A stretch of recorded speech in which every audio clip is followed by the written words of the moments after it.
my heart, through my soul, through my mind, through my body, through my mind, through my soul, through my heart, through my soul, through my body, through my mind, through my mind.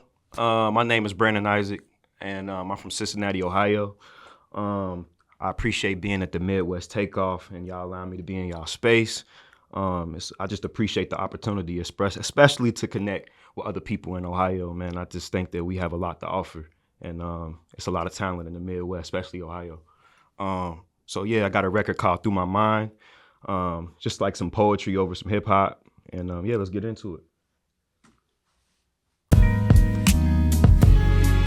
Through my heart, through my soul, through my mind, through my body, through my mind, through my soul, through my heart, through my soul, through my body. Mic check, 1, 2. Through my mind, through my mind, through my mind. Yes, sir. Through my heart, through my soul, through my body, through my mind. 1, 2, 1, 2. Mic check.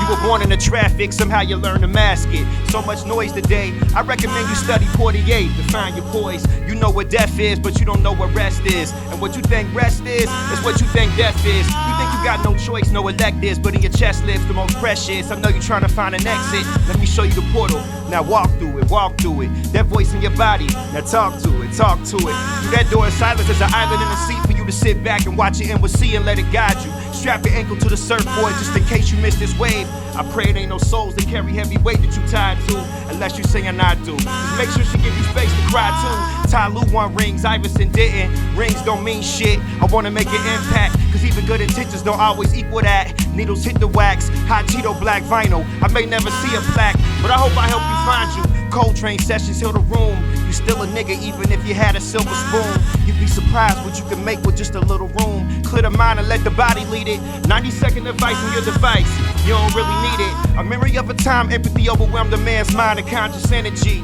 I'm here to speak it through my heart, through my soul, through my mind, through my heart, through my soul, through my body.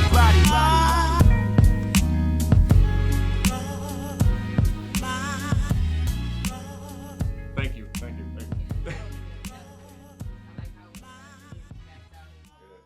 What's good, y'all? Today we're tapping in with a man who doesn't just tell stories, he reclaims souls with them. A Midwest mind with global depth, Brandon Isaac. He has built a lane where narratives meet healing and community meets clarity. His work isn't about content, it's about consciousness.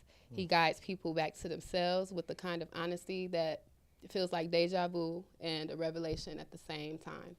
He's a curator of culture, a storyteller, a bridge builder, someone who lived experience in liberation work from the streets that raised him to the spaces he uplifts now. Brandon carries that grounded, unmistakable Midwest frequency, humble, heavy-hitting, and always intentional. So this conversation isn't small. Ugh. I keep messing up. It's really beautiful. This conversation isn't small talk. It's real talk. So welcome to the Midwest Takeoff, y'all. God damn. Hi, everybody. Welcome. Mr. Isaac, what's going on? Yeah.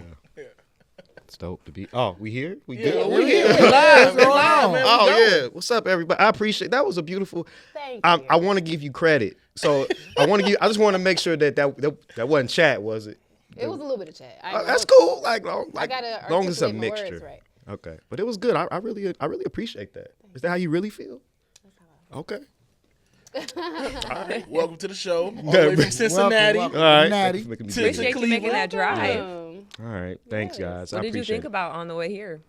What did I think about? Yeah. Man, I don't know, man. I've been listening to a little like a rain sounds playlist. So that was the main thing that was on my mind. I was just kind of listening to some rain sounds, I would have been asleep. trying to calm down. No, Yeah, 'cause on it's- the drive, yeah. Yeah, it was stressful, man. It's been stressful. There's been a lot going on. Like I've been doing a lot of work in the community.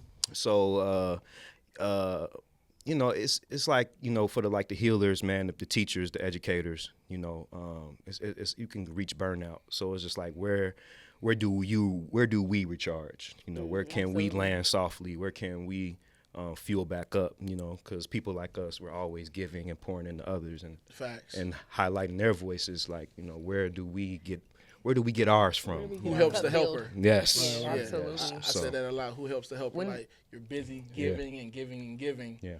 Yeah, no charging But who's stations for asking people you, sometimes. Like, what's going on with you? How Yeah. you feeling? What Yeah. you need? Right, absolutely. Yeah. So this is like a great opportunity.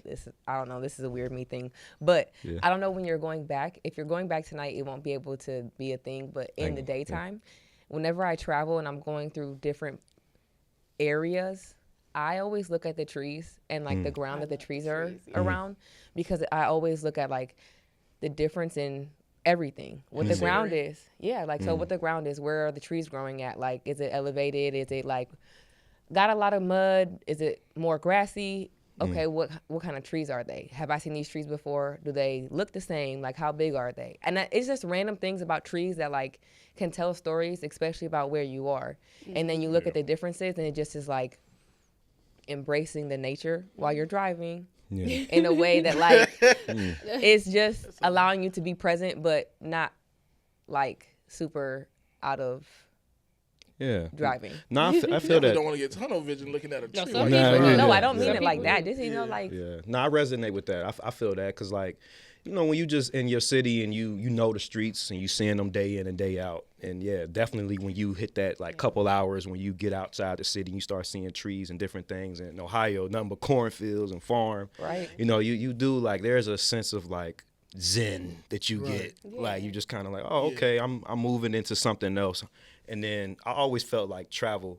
I mean, you people can move anywhere, but you still got to take yourself. You know what I mean? So, but it's you can definitely sometimes I feel like travel, like just a couple miles up or a couple hours away you can hear yourself a little better sometimes. Because when you in your story, it's hard to like really tell it. That's good. You know what I mean? Good. So when you get away from the story and what you living in, it's like That's real good. you can like kind of like see what's happening. Like, damn, like it's not so bad right there. Yeah, Like, you know what I mean? right. Yeah. But It puts everything into perspective. Yeah, for sure.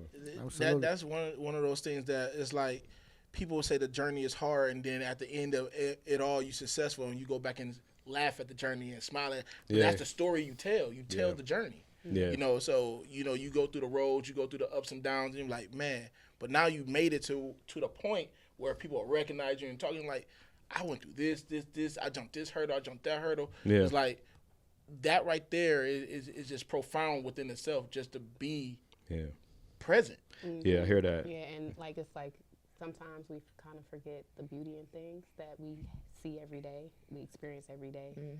Like it's so, you know, once we are away from it all, we actually get to remember, and then we're like, dang, you know, then you realize your gratitude. Yeah. And it's just like a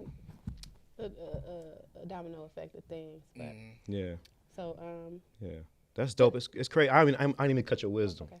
It's like yeah, it reminds me like I went to like the UP Upper Peninsula, like Lake Michigan up there, and they have like what you call like the Bear Dunes, and it's like these big sandy hills, and you walking. It's like, dude, it's a arduous hike, bro. Like you sweating and it's hot, and you walking and couples breaking up because people like, bro, they like, it's so hot.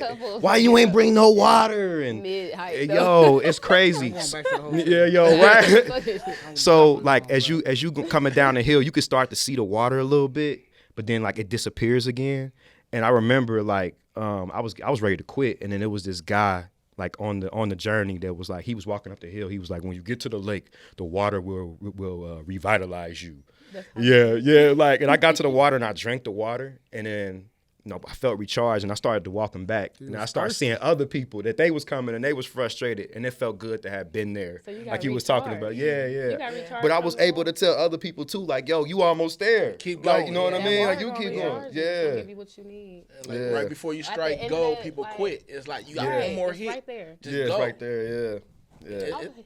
So let's talk about what you actually do. Like, since we're talking about the journey, Yeah.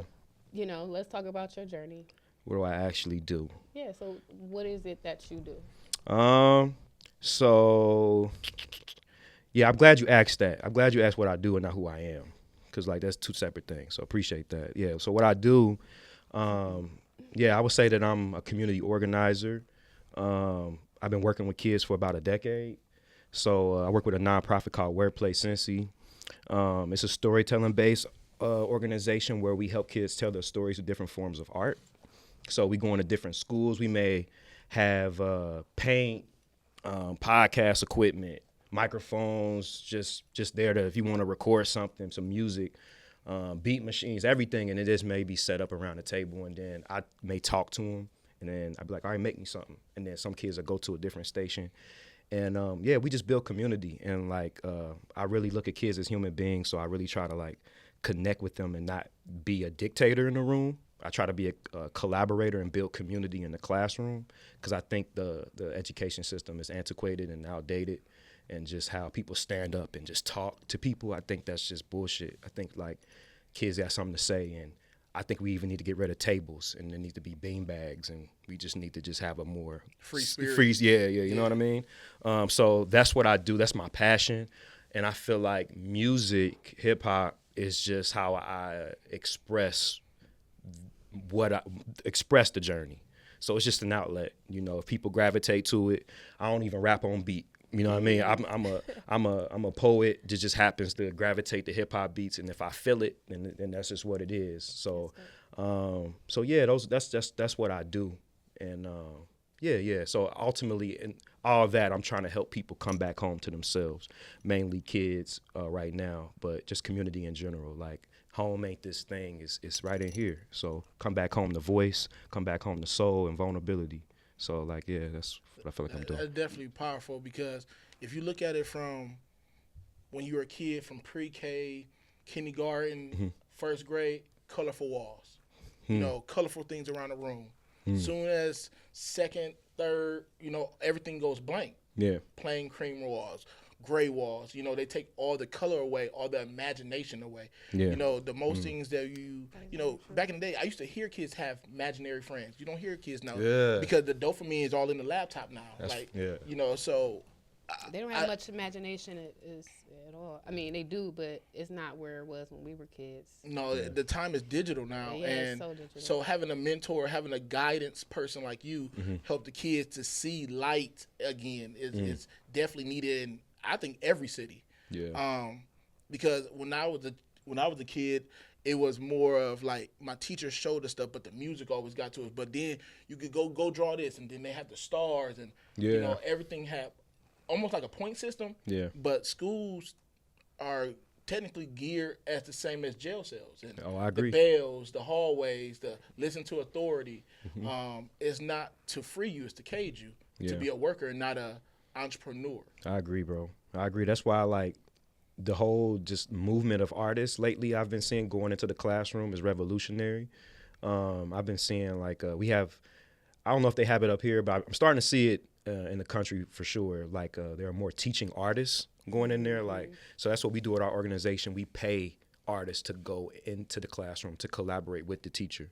Like, and they may make music based on what the lesson is, and just, you know, working together. Because I think in the future, I think like at one point artists are going to be that, just being a creative and having that experience is going to be more credible than having a doctorate. I think that's still a thing, and I'm not shaming that, but I think that, you know, this person is experienced and educated and, you know, whatever they're doing too. The feel for everybody. Yeah, absolutely.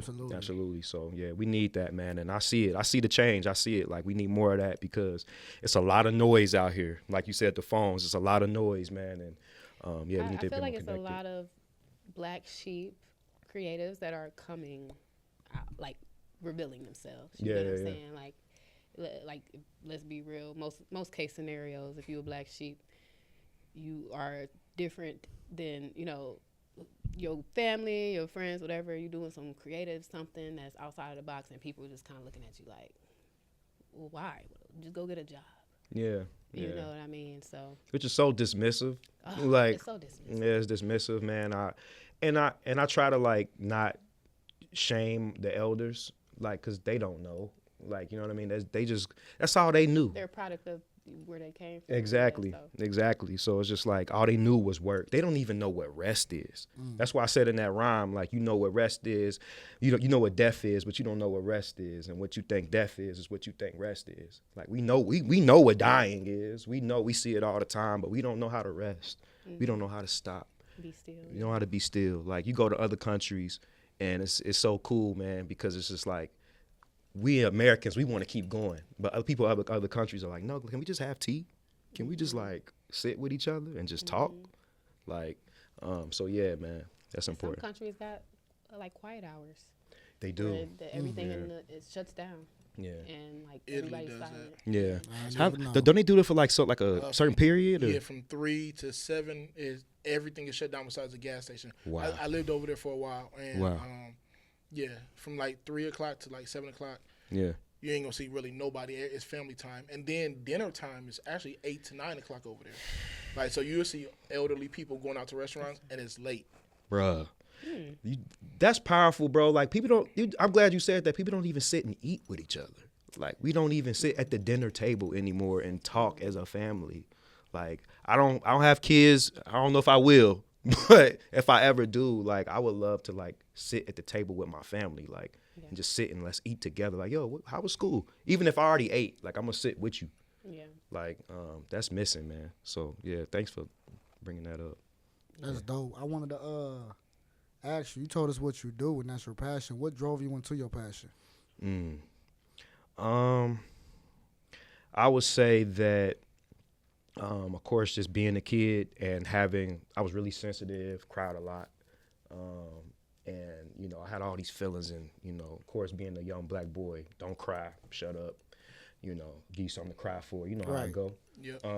So I didn't really have nowhere to put that. So it became anger. And I was a real angry kid, throwing desk and all that bullshit. But I knew I had, like, you know, something else. And I think as I got older, I was feeling empty because I started doing stand-up first. And when I was on stage, I was getting comfortable, but I noticed like the jokes didn't feel good because like, I was like, man, I ain't even saying nothing. Like, what am I doing? Like, what's the outcome of this? Like, I don't feel anything. And what I was feeling was like just my inner child. So like, I kind of had this revelation, you know, I was like, man, damn, like I was working at the YMCA, just helping out like as a tutor. And then I was just noticing like how working with kids, it's like working with like a bunch of pieces of like broken mirrors of yourself. And you like putting yourself back together. That's deep. In a way. You know what I mean? You see yourself. Yeah, you do. You see like different parts of you. Yeah, Man, bruh, it's insane. Crazy. And I'm just like, yo, not that I'm using kids to heal, but like they definitely help. They help you. They help you They tell you the raw truth too. Yeah, they will, man. You know, they will. I live with my father. And I was telling a kid, like, I don't know why I was talking to this kid about my problems. But I was like, y'all live with my dad, man. You know what I'm saying? This bullshit. And she was like, Mr. Brandon, at least you got your dad. Like, you know what I mean? Like, you know, I lost my father. You know what I mean? And they'll ground you in that way. So to answer your question, I think I was just called to do it just from like, I was just driving the YMCA van for $9 an hour. Like I was just doing that. And I was like, yo, I like working with these kids. Then that went into being a teacher's assistant in a school. And then I seen a teaching artist teaching art in the room. I'm like, yo, I went up to her like, yo, how do I do that? And she was like, you know, call me. And then called her, had a cup of coffee with her. Then she started sending me into schools, and I started doing it. And it was hard at first. And then, and then it just grew into what it's became now. But That's awesome. Yeah, bro, That is appreciate that, dope. man. You have a very similar story to mine. Like I was definitely like a troubled kid growing up. Yeah. I ain't gonna call it sensitive, but I ain't like people saying stuff to me. Yeah. You know what I'm saying? For I would act out, throw desks, and Yeah, for I sure. I did the works, you know, and with that, I got, like I said, I told you I got sent to military school out in Utah. Like it was literally a change of scenery. I've never been around that many white people before. It was a culture shock. I came from a city of Cleveland and going out there, and I know I was going out there because all the stuff I was doing outside, I thought I was Gucci man. I thought I really thought like the music had a hold on me, the streets had a hold on me, and you know I don't really tell this story often, but I feel like it's needed right now. You know, and so me going out there, taking a flight, my first time I ever been on the airplane was being sent away. You know, I didn't grow up with a mentor. Like my parents are together, but I didn't look up to my dad. You know what I'm saying? I didn't look up to my folks. I always felt like what y'all said in the beginning, a black sheep. So I'm sitting here like, what could I do to make me feel like me? It was always, I was taught, I got the gift of gab. You know, you could talk. Yeah. So even having this podcast, you know, this is therapy for me because it gets to tell my story, but also give people a light to share their stories. Yeah. And, you know, when Facebook first came out, my first thing when they put the bio on, it says, all I want to do is go around the world, share my stories, and hear yours, you know. And now I've been around the world twice and got to share my story with so many, I call them angels because you see them once and you don't see them again, you know. And so I got to share my story with all these angels around the world, and now I get to give a platform for you to share your story around the world. Like what you do for these kids, I didn't have a mentor. Like, you know, I get to mentor kids and give them a way. Like, look, you can be rough and tough. You might not have an outlet, but there's people who've been in your shoes, and now you can move a different way by listening to somebody else who's been there. You know, streets ain't, that ain't your name on that street. Don't die for it. Yeah, it's beautiful. You know what I'm saying? Yeah, that's beautiful. What was that experience like? What was that shift like when you finally, like, you know, realized that you were, like, you know, healing that child of yours that's in you? When I came back to, I'm from Maple Heights. So when I came back home from 10th and 11th grade out there, I got to come back my senior year of high school. And when I came back, all my friends were still Gucci Man and Young Jeezy. They were still outside, and I was all militant. Yes, sir. I ran 5 miles a day out there, so I wasn't chubby. I was different, and I decided to go to college. I'm like, oh, and then that started my career at Kent State. Wanted to be a pilot after that. Got to fly planes, became a pilot. I did everything I wanted to do by opening up, and I thank my parents to this day because if they didn't open that box up, I would have never flew. I would have never explored, you know, because like I said, I didn't look up to them until they sent me away. You probably would have been breaking those cycles right now, or trying to break those cycles right now. What? Yeah, because he was bad at school. Oh yeah, he was bad. I ain't want to be around no dude. Yeah. See him walking down the hallway like this. Yeah. That was it, like, man. Yeah. So I got a question. Yeah. So being, I guess we could call you a community guide. What are some of the challenges that you face, like in a world that is filled with a lot of distractions and, you know? Dude, them kids get on your nerves. All this playing. That too, but you know, my question first. So like distracting, just so I can just have clarity on your build. Are you talking about more so like just being distracted from my work, or? Well, no, like how do you, like what are some challenges you face, like trying to do the work that you do in a community where it's a lot of distraction, where you're trying to bring people to a place where they're centered and bring them back to themselves, but they have so many things around them that's distracting them from themselves? That's a good question. I would say just like ego. Like you mean like as far as like I know what you mean. So like it could be challenges within yourself or challenges that you have faced in the community with other people. I definitely it's a loaded question. So yeah, for sure. No, you good. I definitely would say like the biggest thing is getting people back into their bodies. That's the hard part. It's like getting people out their heads, like out the ego, like out the self-centeredness, like back into like our bodies, like just back into like our essence, like who we are, like the soul, like if I give you the recipe to my grandma's caramel cake, and I give you the recipe and y'all both cook it, it's not gonna taste like hers because she may have just sat back and a little bit like, nah, it ain't quite ready yet. And she may have did something just maybe, nah, I'm gonna go out and water the, flowers. She may have just did something a little different, and it was that love too. So it's like getting people back to that. Love is definitely an ingredient. Yeah, facts. You can taste it for sure. So yeah, getting people back to that is always a challenge. But what I've noticed is, navigating that is bringing people to setting the space.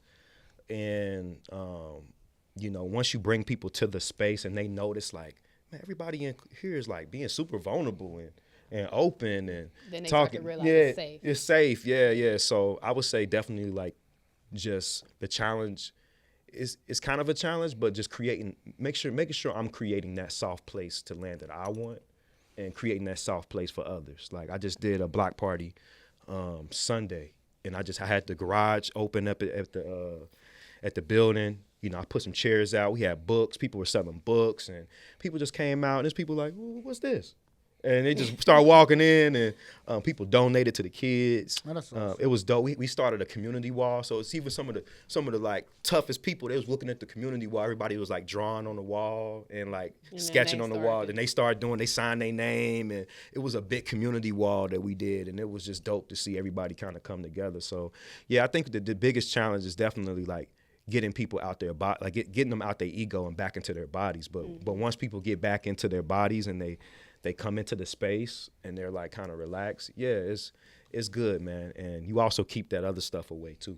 You know what I mean? So I hope to answer that question. Yeah. I have a kind of like piggyback off of that question, Yeah. I guess. So I hold myself accountable in different ways. One of the things is like I always say distraction is a choice, whether that's like I don't care in not a negative or positive way, like what it is that I'm going through. Whether I'm going through it or not, like I'm choosing to allow myself to be distracted by that fact. I know that I can be solution-based, focus on the solution and do that, and that's not me being distracted. I can be distracted by picking up my phone, playing a game, going through Instagram. I could be distracted by going out to eat, knowing that I need to be budgeting. But I just want to feel good right now, so I'm going to distract myself from my money problems by going out to eat. But then they come back when I look at my bill and I'm like, dang. Yeah. So how do you help somebody get back to themselves if their distraction is because they can't sit with themselves? Like, how do you counter that if that makes sense? I can only share an experience. So if I'm working with, like, for an example, I got a group of 8 boys that come to our building every Tuesdays and Thursdays. They just want to play video games.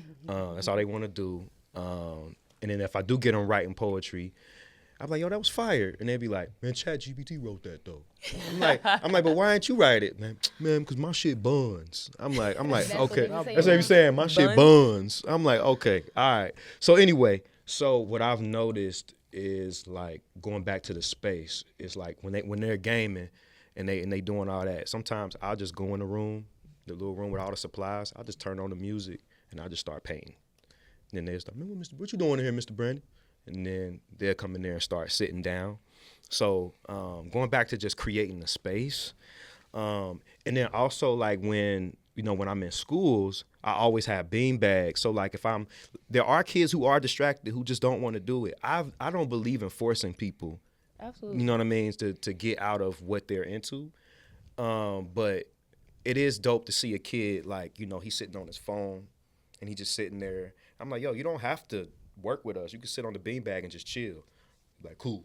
And then once he see us painting and laughing, and he may come, you want me to get you some water? You want to be a part of it. You want to be a part of it, you know what I'm saying? Once he see the community. So I think that's like kind of what it is. Like once people see that it's cool, Yeah, and sometimes that's being in that box. Yeah, for sometimes we, like boys specifically, are made uncomfortable with self-expression. Oh, for sure. Yeah. Like they're From made birth. like it's like they're not supposed to self-express in different ways. Yeah. And so it's like they too cool for school Yeah. because they don't know how to even express what they even want to do or Yeah. feel or whatever. Yeah. So they just, Facts. I'm cool. I don't like that. Like I'm just cool.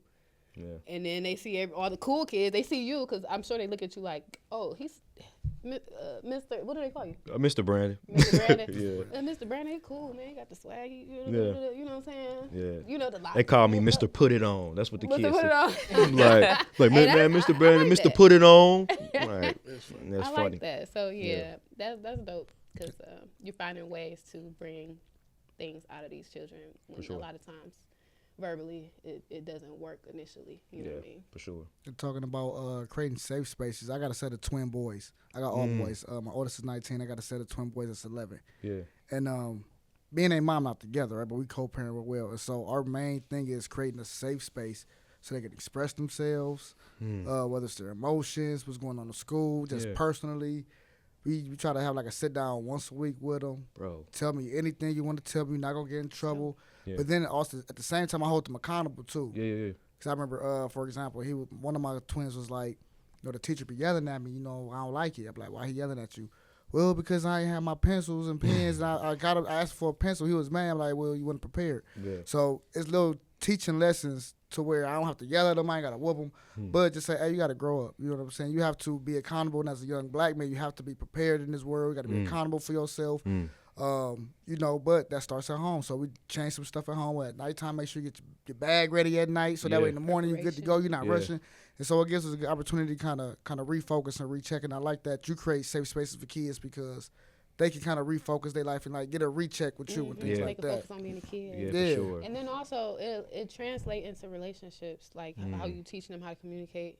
You giving them safe space to communicate. Now they're able to translate, you know, their feelings and everything else in relationships with women, because that's one of the biggest things, you know, and you know, just professionally. You know what I mean? It'd be so crazy because like my kids will tell me something. They'll start off telling me a story, and then I won't say nothing. I'm listening. You know what I'm saying? With intent, and then they'll get real emotional. You know, they're crying. I'm like, "What you crying for?" But I don't get upset because I think that's healthy. Letting them get their emotions out because those are their feelings. They probably were suppressing it or they were scared to tell me.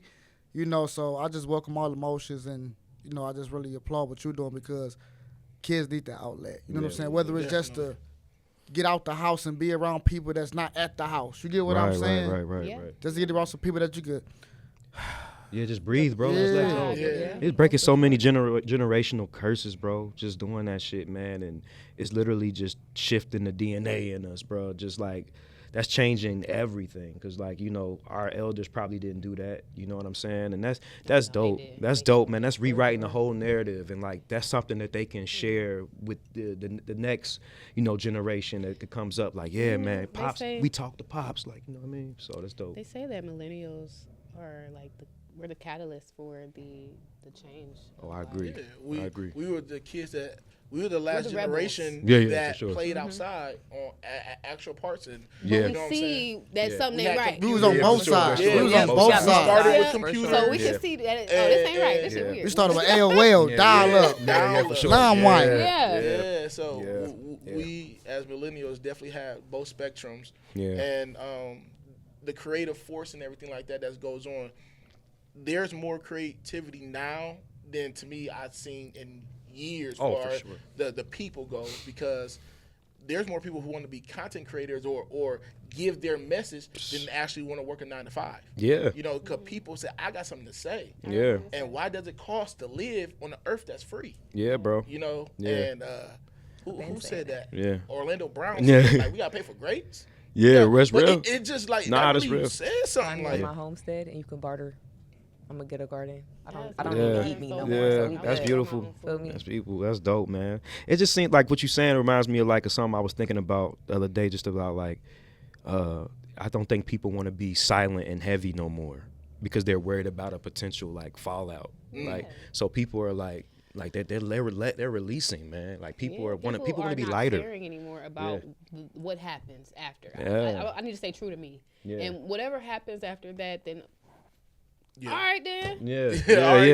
Whoop-de-doo. For sure.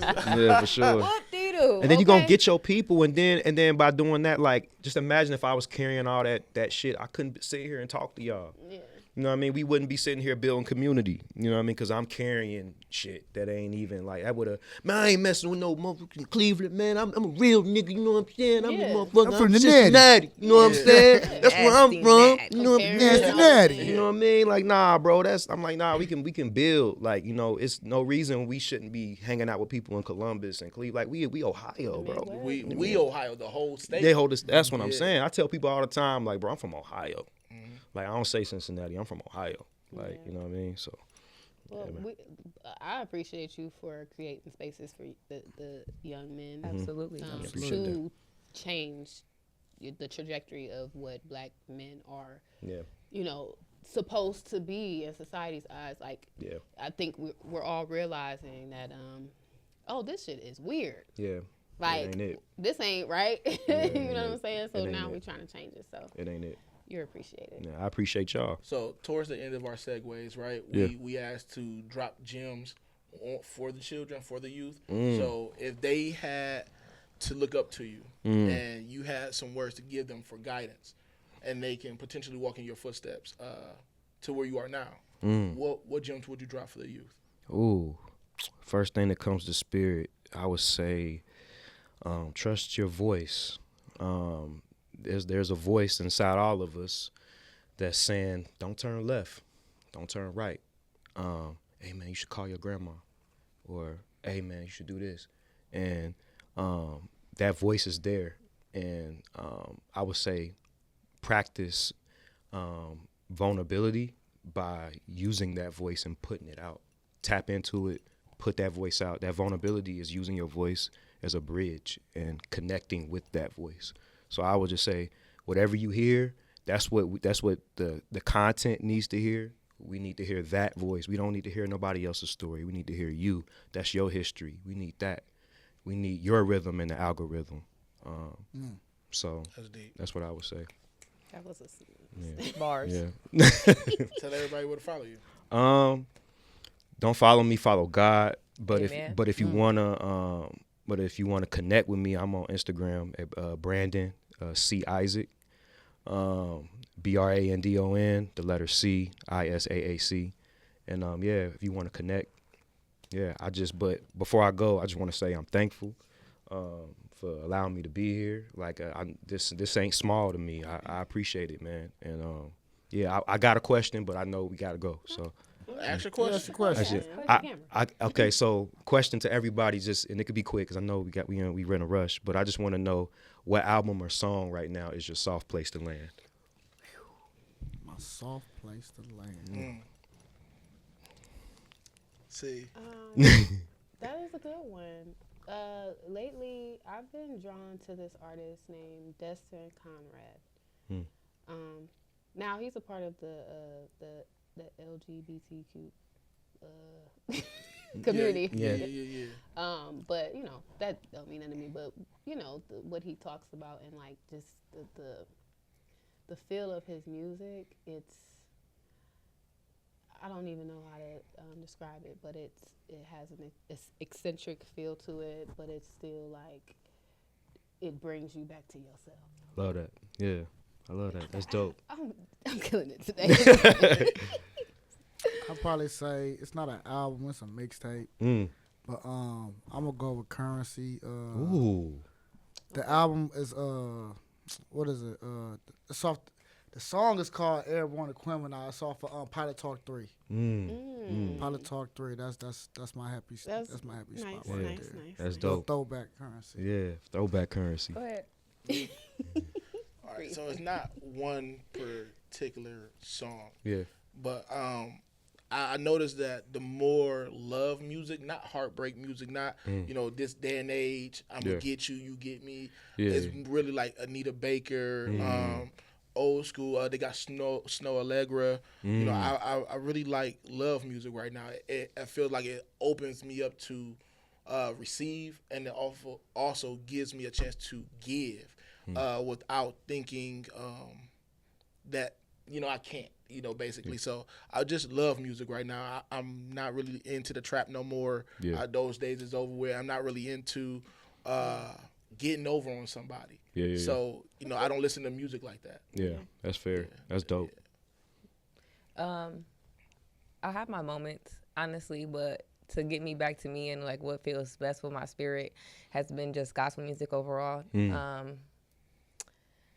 It's a song still, I want to say it's by Donnie McClurkin, I think. McClurkin, something like that. That one. And then there's another song, it's called Faith. Get back up. You talking about get back up again? Yep. That touches me every time. Little tearjerker, that one is. No, that's actually, he has a different song. It's called Still. You have to listen to it. I have to play it. There's that one, which just happens to be like the season that I'm really in. Yeah, and then I also am listening to what you said earlier, being my Tibetan sound bowls. Yeah. Yeah, that'd be my other thing. Yeah, dope. To what? Yeah.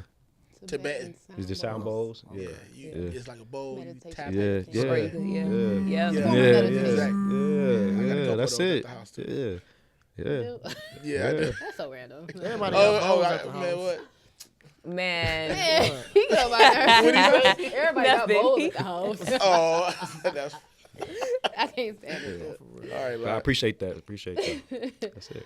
But yes, thank you so much. Thank y'all. Thank you. That was Yes, great. you Yeah, know. thank y'all. But there it is, y'all. Brandon Isaac here on the Midwest Takeoff.